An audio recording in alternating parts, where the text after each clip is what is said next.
ચાલીને મનોરથ જીવતું માલી રે માયાને જીવતું. તો જય જગન્નાથ મિત્રો, તમારું બધાનું સ્વાગત છે ફરી એક આપણે નવા વ્લોગમાં. આપણે નીકળી ગયા હતા આગળની સાઈડ, કેમ કે આપણો રસ્તો છે બહુ દૂર.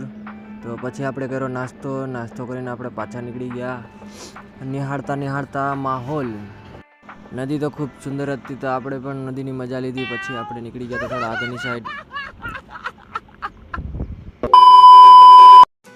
એ પછી આપણે થોડાક થકી ગયા હતા, બીજું ફ્રૂટ સલાડ પીને આપણે નીકળી ગયા પાછા આગળની સાઈડ, કેમ કે રસ્તો હતો બહુ દૂર અને આપણે જવાનું હતું જય જગન્નાથપુરી. તો પછી આગળ આપણે જતા ત્યાં બપોર પડી ગયા. બપોરે આપણે થોડોક નાસ્તો કર્યો. નાસ્તામાં આપણે ભજીયા ખાધા. તે પછી થઈ ગયો તો સાંજનો સમય, તો આપણે સીધું જમવા બેસી ગયા. જમવા બેસીમાં આપણે તો જોઈ શકો છો ગુજરાતી થાળી ફૂલ છે, અને આ હતી હોટલ. હવે મળીએ આગલા વ્લોગમાં.